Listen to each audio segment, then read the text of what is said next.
Hey everybody, this is Rydo and we're back to another recording session of Hearthstone. So I'm just gonna warn you right off the front, I am not gonna go heavy into politics, but this is being recorded as our first recording after the US election. And I do want to get into that. In fact, I probably will try to just stay with that one topic for this entire recording session. But first things first, we need to decide in our first gamble, do I want to get rid of like overload cards or combo cards and try and get more gold? The thing about the 50 gamble now is there are quests that are 40, 50, 60, and 100. So it's a 50-50 roll, and I rolled it and went down to 40, so I lost 10 gold on the gamble. So it may be the best way to just accept what you've got, as long as it's not a 40, and live with that. But whatever. We need to play Paladin or Priest, and we need to get Pirates. And we need to get Overload. We have a new Tavern Brawl.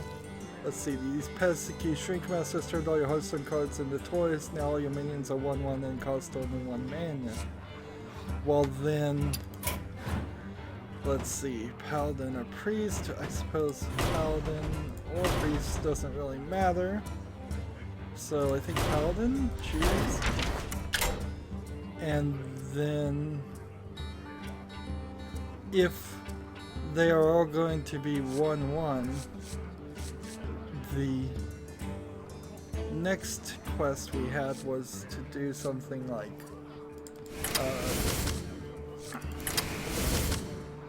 let's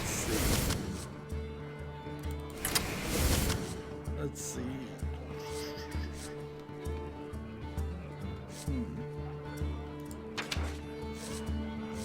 Give a million Divine Shield. Noble Sacrifice. 1/1 health. That works really well. Give a random friendly thing. Let's see.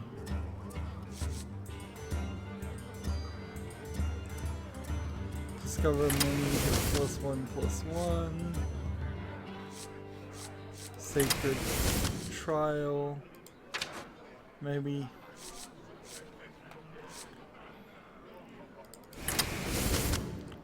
That one. This is really changing the way things. Definitely want that one in, I think. Definitely want that one.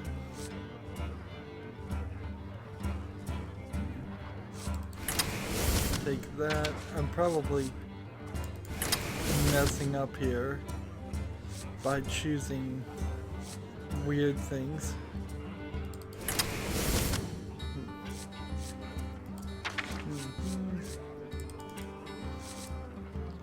Let's see. Double an attack. Sword. Discover spell restored. So I'm gonna get rid of the one that said discover a minion and gives you plus 1/1 here, and instead take the True Silver Champion, and that should be fine enough for this to work to at least get one victory. So I almost want to not even start talking about politics until we've gone through the Tavern Brawl, but then even then people aren't going to want to watch and that, and I'm not sure I really have enough to talk about for 30 minutes anyways, Uther versus because Malfurion. I think I have a very interesting perspective I will here fight with honor. that, and I'm very shocked by my own perspective as I see it. in a lot of ways, because I would have thought I was completely of a different mentality, but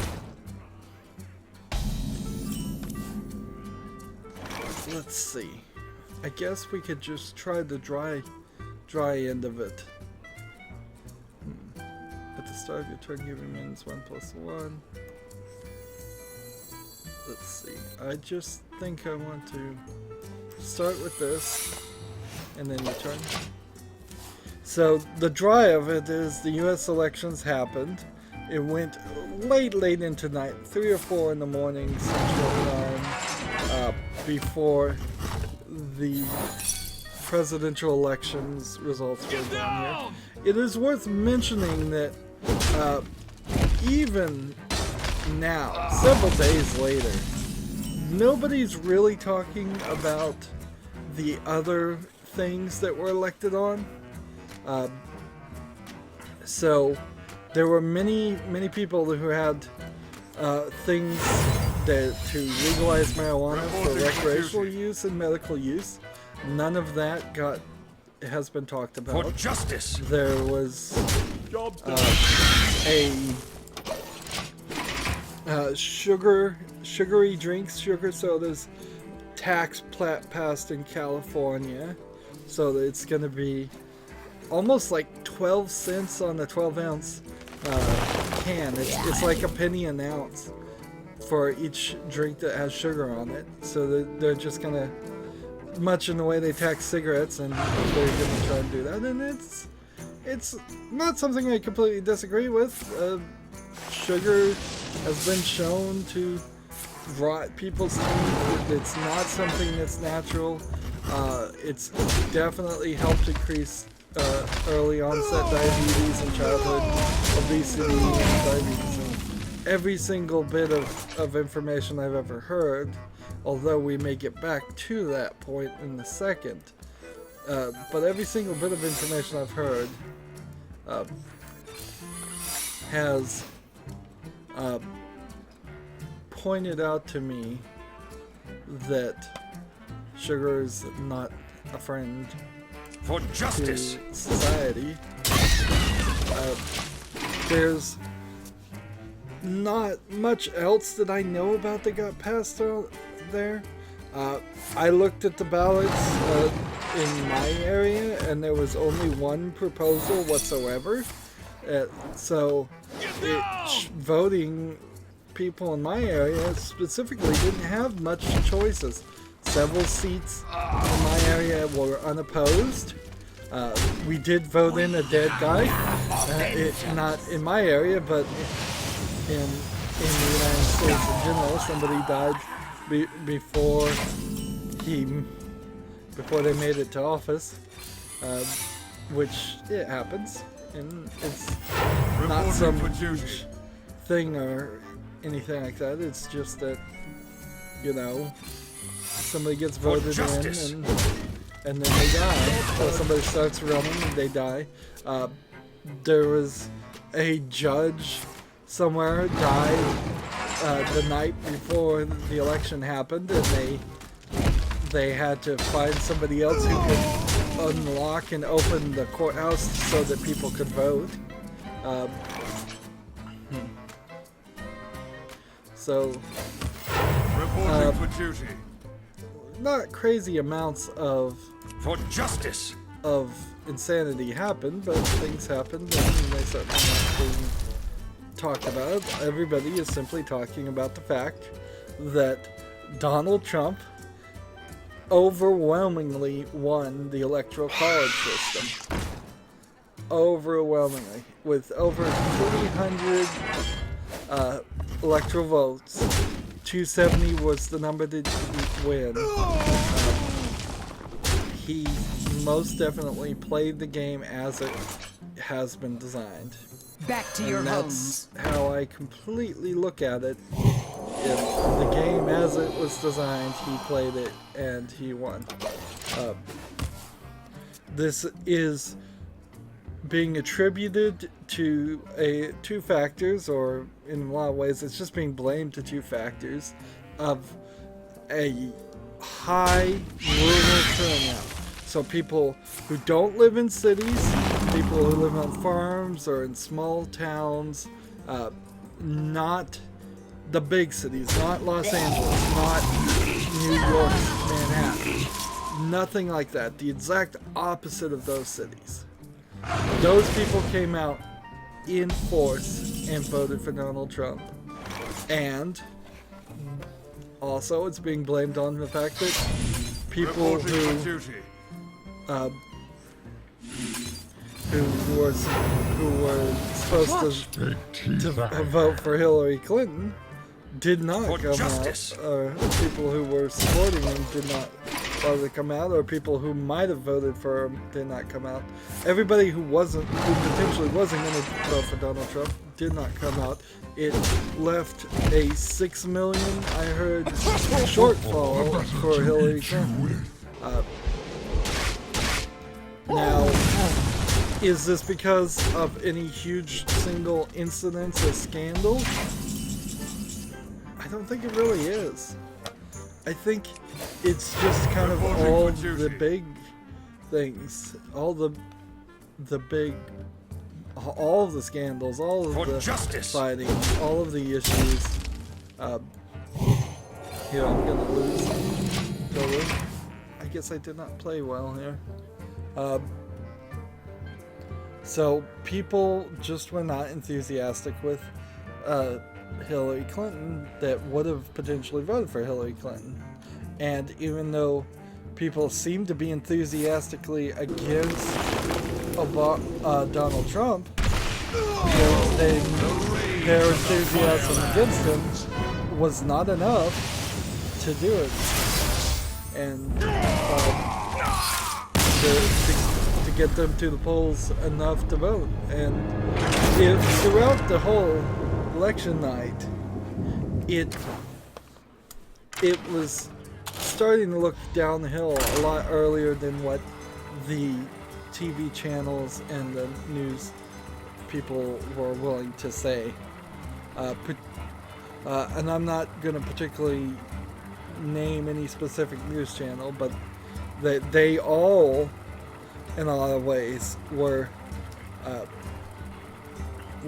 being very slow to call states for Donald Trump. They were waiting for more of the polls to close, more of the results to come in. Florida went for Donald Trump, and that was it. And several other states that I don't want to get the wrong names went for Donald Trump that they didn't think had even a chance for going to Donald Trump.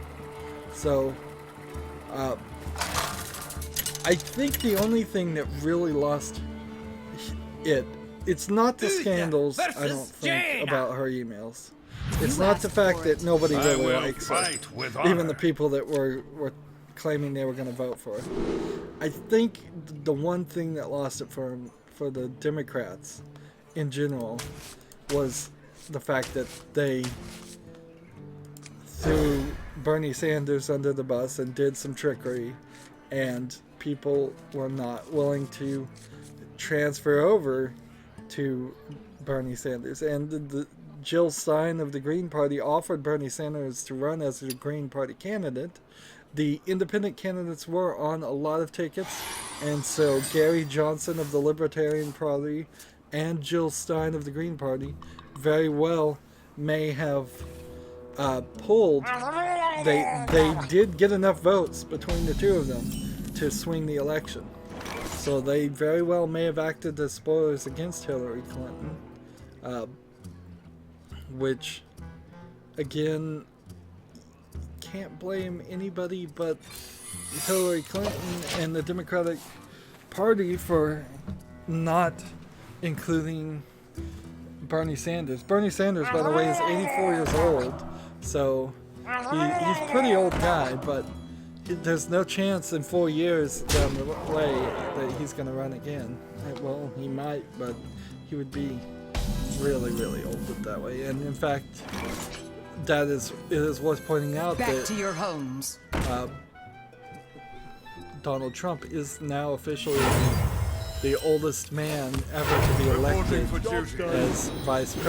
as president at 70, and Hillary Clinton was only slightly few months younger than him. So both of these candidates are very, very old. I think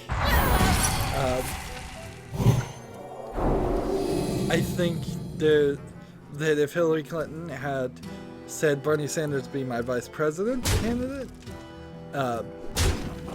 she might have been able to do something there and improve that relationships some more. The But battle. instead she chose, I don't even know. It was a woman. Is it Susan Warren was her vice president? Senator Warren? I don't even know. The vice presidential pick that Hillary Clinton made was such. She didn't make enough speeches or make an impact that she brought any draw to it. There is a huge, long conversation where I think Hillary Clinton mishandled her campaign by saying, we need a woman in the White House, instead of saying, I am the woman who should be president. And it, to some ears, and it kind of objectively, I mean, you can kind of objectively, if you're making the argument that we just need a woman as the president, you kind of can't argue that that's not just sexism in the other way.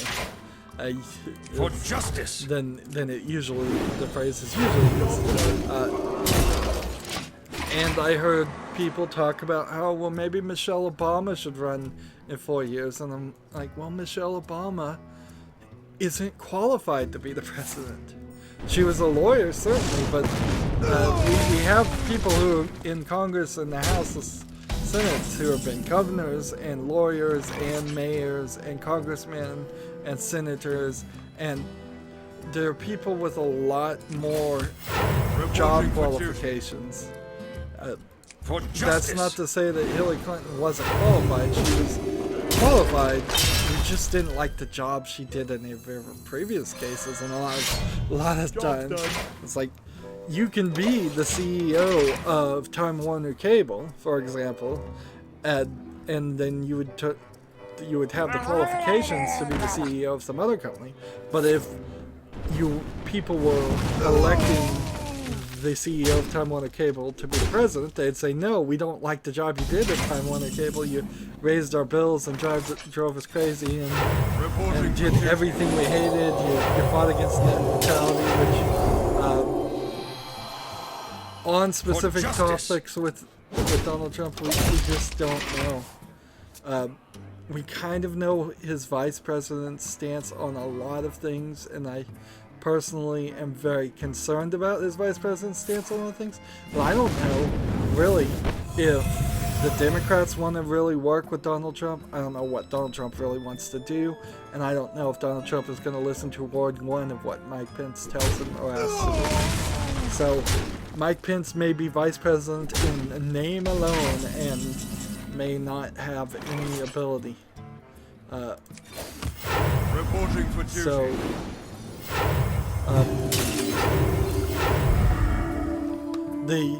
one of the thoughts I thought of as this was happening was the phrase, the case for impeachment, but that case would almost certainly have to be made after Donald Trump did something that was an impeachable offense, and it would have to be spearheaded by the Republican Party, because the Republicans now have complete control of the House, the Senate, and the presidency, sort of. So Democrats have lost all power, and a lot of that comes down to the fact that people don't vote. Democrats in particular don't vote on non-presidential elections. There will be another election, not in 4 years, but 1 year, and that will be to re-elect your congressmen, your mayors, your senators, all the people that eventually have influence on redistricting for and justice. help you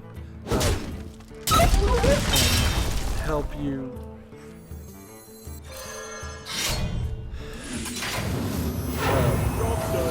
Shields up.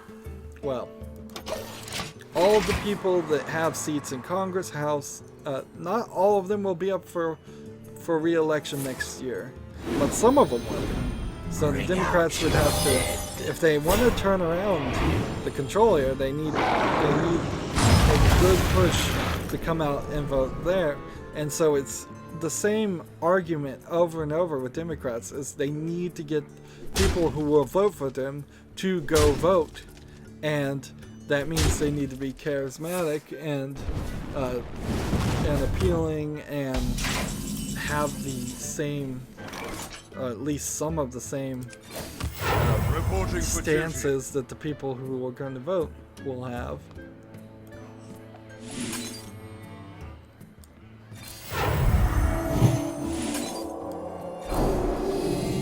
And For justice.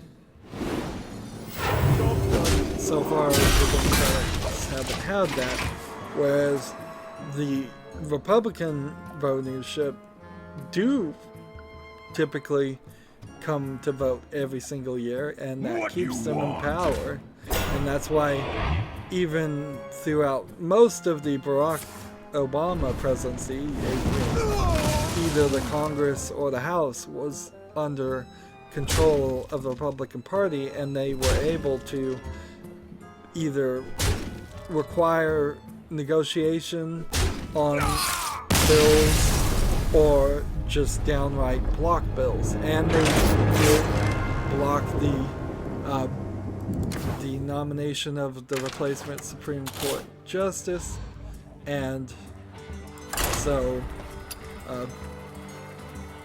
now potentially 1 to 3 Supreme Court justices who are put into power for as long as they want to be in power. As far as the judges, they can't get rid of them once they're in there. May be picked by Donald Trump, and again, we don't know what he's going to do there. Some have even suggested that he's going to put his own sister or a relative who is a judge, but a very low-level judge, low circuit judge in there. But then again, a lot of the people who voted for Trump are saying that the people, we need a man of the people, and that's really where it gets down to, where I am in this weird position, because I kind of thought myself a little liberal. I was totally buying into what a lot of people were buying into, that Hillary Clinton was going to totally win. And it's in the outcome of this election, it's a very good reminder to say, no, more than 50% of the population in the United States are not liberal people. And it's just a fact that almost all media, I hate to get conspiracy theory here, but almost all media kind of is liberal. Almost every rich person who has a voice in society is a liberal. So everybody from California, almost like flat, almost everybody in California is a liberal. Almost everybody in Manhattan is a liberal. And they... and I kind of knew that already, and I'm not super upset with counting myself amongst their ranks, because I do agree with most of their ideas, or some of their ideas, but a lot of them also take it to such extremes that now I'm looking at myself and going, I don't think my position has changed, but now I have to justify, I have to relabel myself as more conservative than I thought I was before, because what we're having in the news now is a bunch of really liberal social justice warrior, hyper feminist, third wave feminist, just in general hyper liberal people marching in the streets protesting Donald Trump being elected. I don't know what they think they're accomplishing. It's downright dangerously close to treason, and this is a liberal person saying it. You have a freedom of speech, you can protest, I suppose, but what are you going to accomplish? The only way you can get the president-elect out is to convince him to step down. I doubt anybody really believes that's going to happen. Or For justice. Or impeach him, which isn't going to happen until he at least gets put in charge and does something. Reporting for duty. Or they have to go the extra legal routes of having another civil war, staging a coup, or plotting an assassination, and all of those things are treason and crimes. And I don't think any of these liberal people are going to do that, because I don't even think half the people that are protesting now actually went to the polls and voted. So if they probably have many within their own ranks to blame. The battle! The battle! The battle! But I don't want to associate with people who are freaking out and saying that they're scared now and that they fear for their lives, or they're moving to Canada. I don't want to be with those people. I also don't want to be with the people who are voting for Trump specifically because they thought he was a racist and was going to push some racist or sexist agenda, and what sexist agenda he's going to push, I'm not even sure. But I think there's definitely arguments to make against Trump about he's silly and he was just saying whatever he wanted, whatever he wanted to try to get elected, and it seemed to work. I also don't want to associate with somebody who effectively fell for his rhetoric and thinks he's really going to build a wall and make Mexico pay for it. And that's not going to happen. Unless we go to war with Mexico, and you know what? A war with Mexico might not be as bad as we think. A war in general might improve the economy, and I think a lot of people did vote specifically to try to improve the quality. There is also an element here that's not talked about enough. It may very well be that people just didn't want to give Bill Clinton a third term. In a lot of ways, that's all Hillary Clinton is going to be. And, like, you get your 8 years, and I can see that argument. It's like, well, his policies aren't going to be much more different than both. Both policies helped deregulate the stock market and helped cause the financial crisis that we're here. Trump's best argument is that America needs a businessman. It's a shame that Trump's probably not that good of a businessman. But yeah, a lot of people are saying, like, with Hillary Clinton, if she had been elected, you know what you were going to get. With Trump, we don't know what we're going to get. So we're just gambling on something different. If Trump had quickly nominated somebody besides Pence, I would be a lot happier with him being the president. Reporting for duty. Because Pence is a very dangerous vice president. And Trump electing him to to try and appease the Republicans, and then the Republicans still kind of rejecting him and working against him, now puts Trump in an interesting position.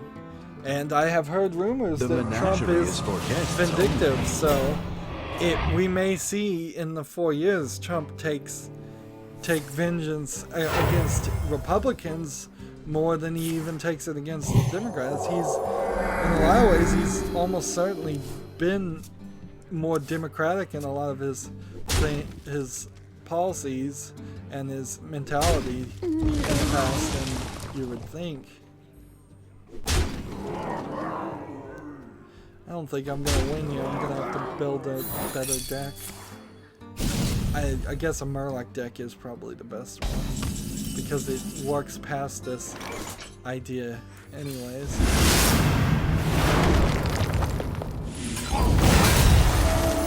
Reporting for duty. The battle! So, personally, I'm in wait and see mode. I want to see what happens.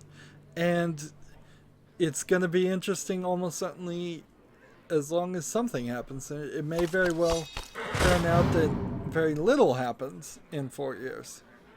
But maybe not. I'd love to see the economy somehow become better. I'd love to see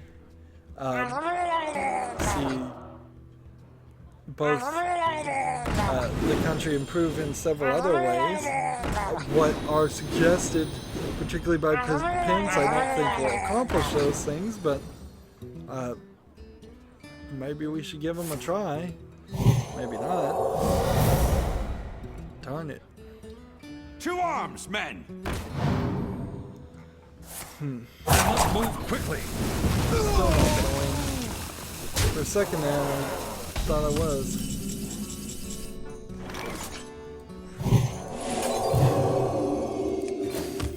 Reporting for duty. To battle! Job done. If Trump's demeanor eventually pushes us into a war, the European Union, and this really has little to do with the European Union because the European Union's been trying to do this for a while, has now said that they need an army themselves, not each individual member of the European Union having an army, which they all do. The European Union itself, which is kind of ancillary to no one, and what kind of was one of the reasons why Brexit happened, is saying now, well, we need an army, but they were saying that before. In a lot of ways, that is that would be good for us, for the United States. What's ideally Trump will do is he will improve the United States and not care about the rest of the country. And if he improves our relations with Russia, good. I'm not going to say Russia's a good company, but we're already friends with some pretty nasty countries already that also have nuclear weapons. So there's no reason why we shouldn't also be friendly on friendlier terms with Russia or any other country, really. I will fight with honor. But also not just send our troops over to other countries and waste our money and spend all of our budget on the military and not see any return from it. If we're going to go into a war, let's go into a good old-fashioned World War III. And let's conquer nations and take their resources and control the lands like the good old days of 400 years ago, which weren't good old days. But if that's the kind of war we're going to have, that's a much better war than doing quagmires like getting into Iraq and then pulling out of Iraq and then having to go back into Iraq and getting into Vietnam for no reason really, and then getting out of it and then it being a problem.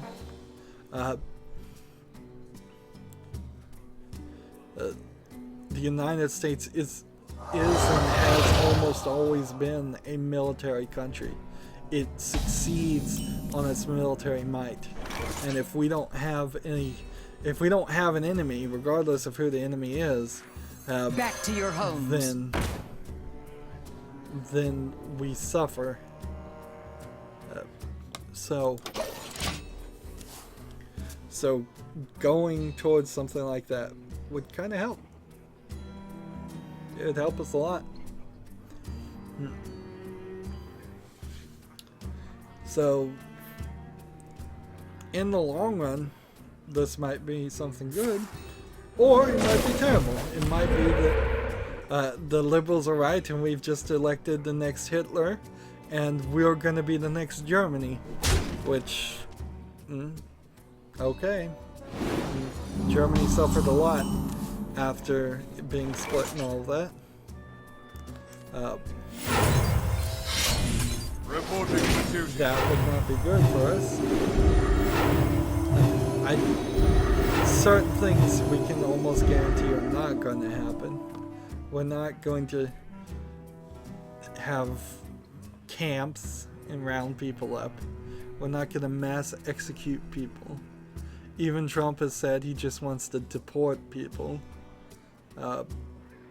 And he only wants to really deport the illegal immigrants and stop more people from coming in who are refugees, which is a fair argument to make.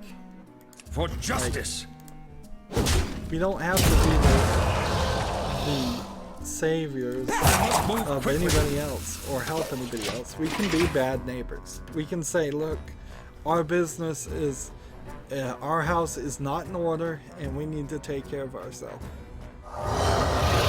Frankly, that's what I do in my literal neighborhood. I take no notice or interest of my neighbors. If they're struggling to pay their bills, if there's something else going on, if they're in trouble, I'm not going to get into their business and try and help them. Now, I suppose maybe if they were being chased down the street with a knife-wielding maniac, I would let him in my house, but then I would certainly kick him out really fast too after the police arrived. I'm not letting him stay.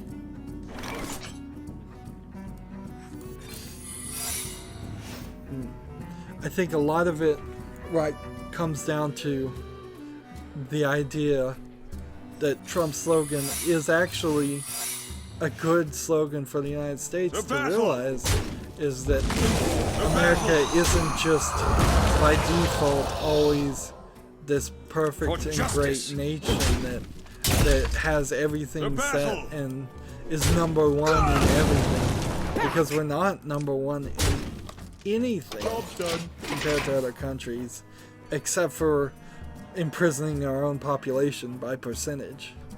That's the only thing that of note that the United States is number one with, and by the legalized marijuana, we may have fixed that in a few decades.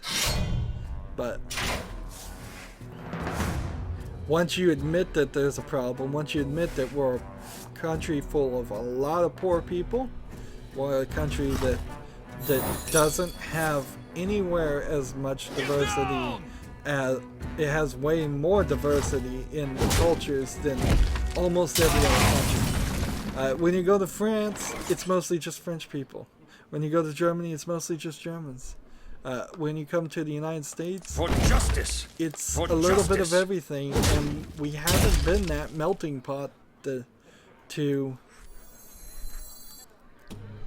merge together as a United States culture. We're still a deeply divided culture, and the divisions are getting more and more problem. We have a terrible economy. Our education system's bad. The menagerie is for guests only. Jobs are nowhere to be found.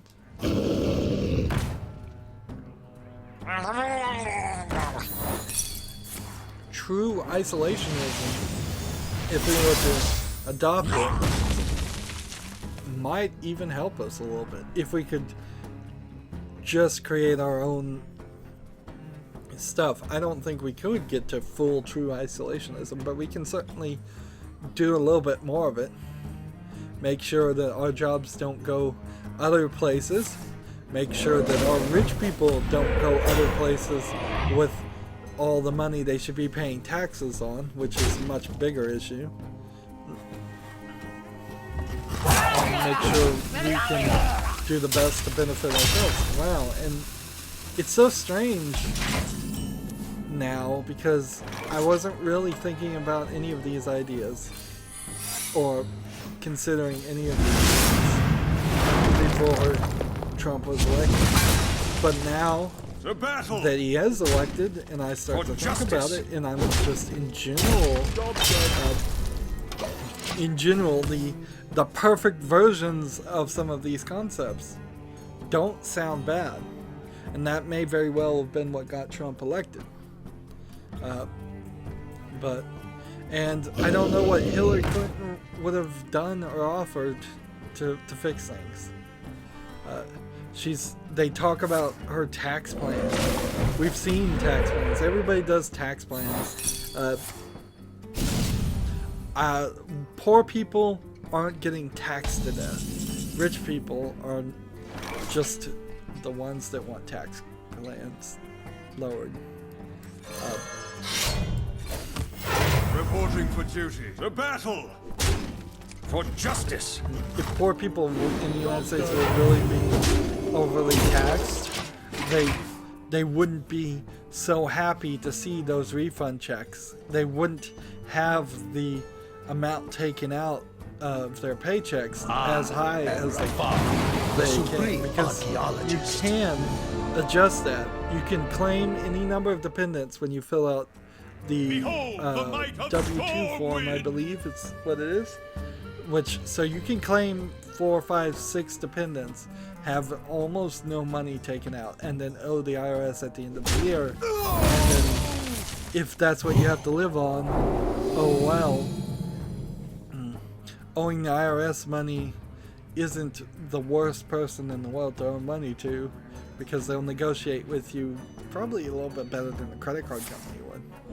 But that's not how poor people respond. They willingly allow more of their tax money to be withheld so they can get a big paycheck when they do their taxes, and they can feel happy about it, even though that was their money they could have had a lot earlier, and they've given a free loan to the IRS for that whole time. The battle for justice.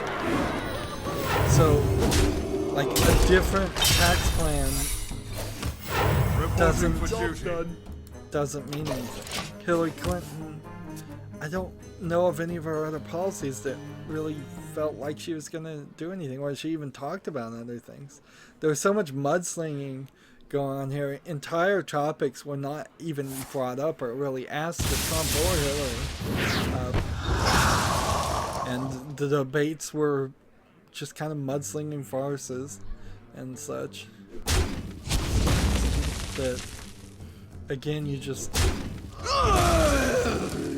we're left with an uncertainty that exists. I fully agree that this entire election season was poorly done by both sides, in the fact that none of them really had gave enough information to make a valid vote. I just don't think anybody possibly can make the claim that they were fully informed about what the candidates' stances are, because it was all just mudslinging and garbage, and both of them were a mess. And the fact that both of them are a mess is a mess.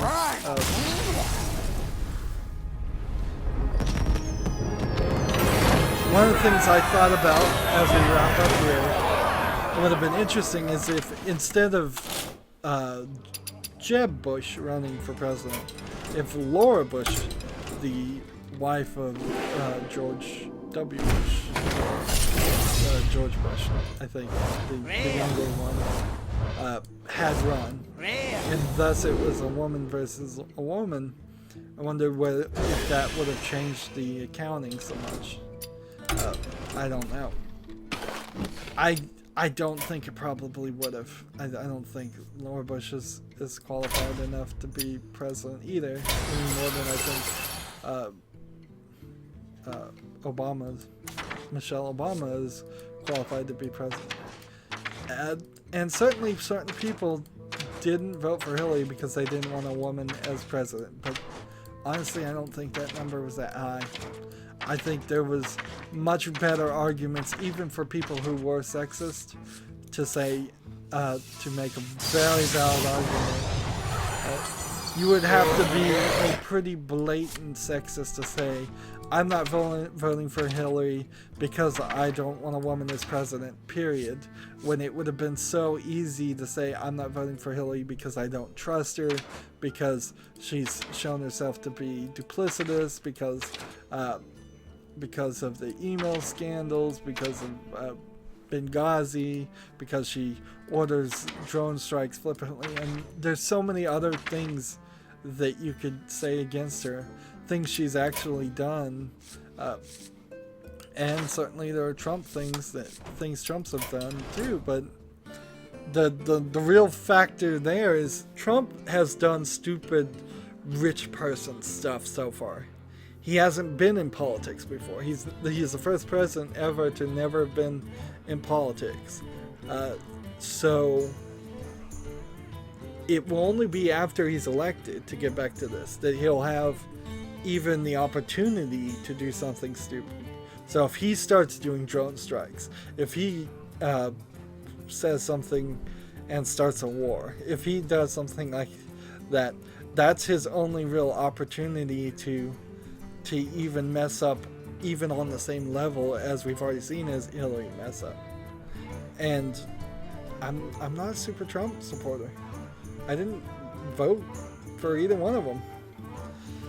So I guess the big reveal is I didn't even bother to vote because I was in a gerrymandered election area.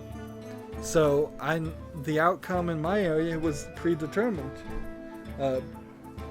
There was zero chance going in that who my vote was going to change who the electors in my state were going to vote for. So it didn't matter. And again, like I said, there was only one proposition in my area, and it was also a topic I wasn't interested in. And every other person that was getting elected, again, all gerrymandered.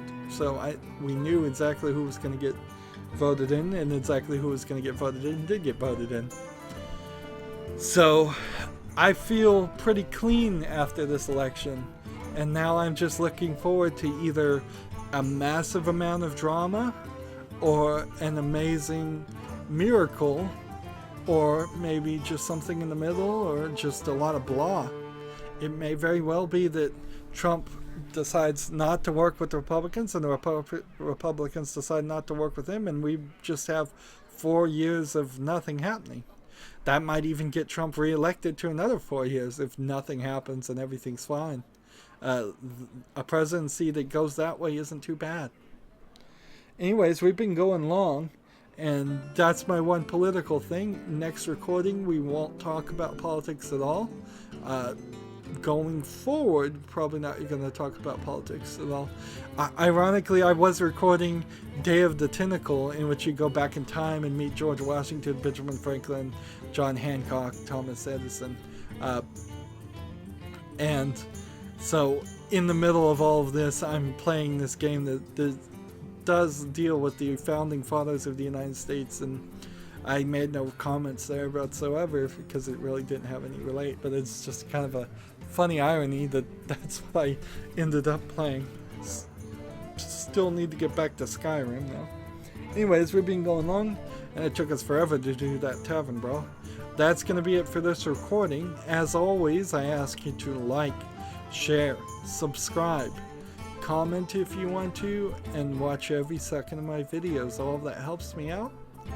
If you want to support me further, you can go to my main YouTube page. On the right is a blue button that says support this channel. Click it, make a donation.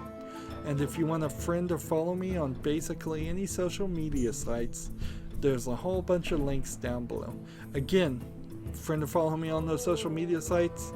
Not gonna talk about politics.